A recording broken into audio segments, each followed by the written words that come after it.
જય શ્રી કૃષ્ણ, જય માતાજી. કેમ છો બધા? તો ફ્રેન્ડ્સ, જો આજે સવારે નરસિંહ કાકા લઈ આવ્યા બાજના બચ્ચાને. ઠીક છે, સવારે લઈ આવ્યા હતા. એને કીધું નોળિયાએ બાજના બચ્ચાને પકડી લીધું હતું. તો હવે એ ઉડી નથી શકતું ને. તો પછી અહીંયા નીચે મૂક્યું. તો જે અમારી ચોકડી છે જ્યાં હું વાસણને પોતાને કરું, ત્યાંથી મશીનની પાછળ હાલી ગયું ને. તો પછી શું કર્યું, મેં કીધું વાંધો નહીં, હાલો અહીંયા મશીનની પાછળ સેફ રહેશે. કારણ કે અમારી ઘરે કૂતરું પણ છે, તો આપણે એને રેઢું તો મૂકી ન શકીએ. પછી મેં એને પાણી દેવાની ટ્રાય કરી, પણ એ એટલું ડરેલું છે કે બહુ ગુસ્સામાં હે. કારણ કે બી ગયું હે પોતે, એને નોળિયાએ પકડી લીધું હતું ને એટલા માટે.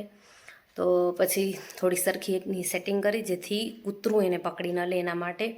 અને પછી મેં કોલ ટ્રાય કર્યા, મેં બધેને કોલ ટ્રાય કરી લીધા છે. ઠીક છે, વન વિભાગવાળાના મેં ગૂગલમાંથી નંબર ગોત્યા, 3-4 નંબર મને મળ્યા. એમાંથી એકમાં નંબર લાગો, પણ એ લોકો કે અમે એ જે પક્ષીવાળા જે હતા જેને મેં કોલ કર્યો હતો, એ કે અમે શું કહેવાય બીજા પક્ષીઓની સારવાર કરતા હશે કદાચી, પણ એ કે બાજ છે ને, તો એના માટે તમારે સ્પેશિયલ બીજો નંબર આવે, એ તમારી સાથે હું શેર કરું છું, તમે ત્યાં કોલ કરી જુઓ. તો એમને મને એ નંબર આપ્યા, 1926 આઈ થિંક, હા 1926. તો એ નંબર આપ્યા. તો મેં એ નંબર ઉપર પણ કોલ કરી જોયો, પણ કોલ લાગતો જ નથી. વન વિભાગમાં કોઈ કોલ નથી લાગતો. મેસેજ કરી જોયો વોટ્સઅપમાં, જેમિનાઈનો હેલ્પ લઈ કે શું કરું, જેમિનાઈએ મને 3-4 નંબર આપ્યા. બધા નંબર મેં ટ્રાય કરી લીધા, કોઈ નંબર ઉપર કોઈ કોલ નથી લાગતો. સો અત્યારે જો સવારના આવ્યું છે 9 વાગ્યાનું, અત્યારે 10:30 વાગ્યા છે. પછી શું કર્યું, હું થોડુંક ઘરમાં એને સેફ રાખી અને હું થોડુંક ઘરમાં કામ કરવા લાગી ગઈ ને. પછી જીરીક વારમાં વળી પાછું મારા મનમાં થયું કે લે કેમ થયું, જીરીક જોયું ને તો બહાર નીકળી આવ્યું હતું. અને હું એટલી ડરી ગઈ, મેં કીધું જો કૂતરાના મોઢામાં આવી ગયું. અરે જીવનું જાય ને, જ્યાં સુધી આપણી નજરમાં હોય ત્યાં સુધી થોડી ના આપણે કોઈ જીવને હેરાન થવા દઈએ. તો પછી બહાર નીકળી આવી, પછી વળી થોડીક સેફટી રાખી, ત્યાં સુધી કુલદીપ આવ્યા. હવે વિચાર્યું કે આનું શું કરું, કારણ કે ઉડી શકતું નથી, તો એને રેઢું તો મૂકી નહીં શકાય, બારે પણ ન મૂકી શકીએ. પછી શું કર્યું, કુલદીપે એક ડોલ હતી અમારી પાસે ઢાંકણાવાળી, એનો યુઝ કર્યો અને એને રાખી અને ઉપર બાલ્કનીમાં અત્યારે મૂકી દીધું છે.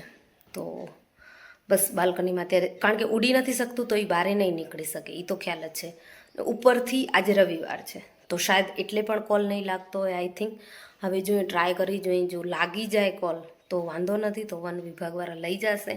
નહીંતર પછી એમ વિચારે છે કે કુલદીપ કાલે ભુજ જશે ત્યારે એને બોક્સમાં કે શેમાં લઈ જશું અને વન વિભાગમાં આપી આવશું, એમ વિચાર છે. બાકી જો હું આગળ અપડેટ તમને આજે આખો દિવસ આનો અપડેટ આપીશ.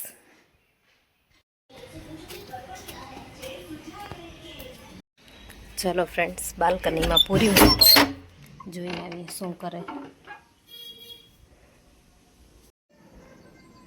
ક્યાં ગયો દેખાતો નથી, ઉડી નથી ગયો.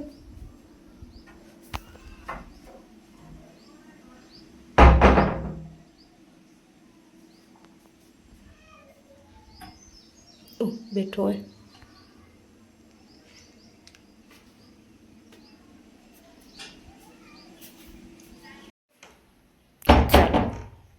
શાંતિથી બેઠું હોય.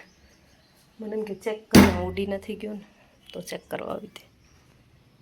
હે ફ્રેન્ડ્સ, તો અમે અત્યારે ગયા હતા ઉપર બાલ્કનીમાં જોવા, પણ બાજુ ઉડી ગયું હતું. પાછળ જોઈ આવ્યા કે ક્યાંય નીચે તો નથી પડ્યું ને, પણ ચારેક ઓર જોયું, ક્યાંય મળતું નથી. આઈ થિંક ઉડી શકતું હશે, હવે એનામાં થોડીક તાકાત આવી ગઈ હશે, તો બાલ્કનીમાંથી ઉડી ગયું. બરોબર પહોંચી જાય તો ઘણું, બાકી જેટલું આપણા થયું એટલું કર્યું. હવે હું અત્યારે કરું છું કપડાઓની ગોઠવણી, કબાટ સાફ કરવા છે તો એ કરું છું અત્યારે.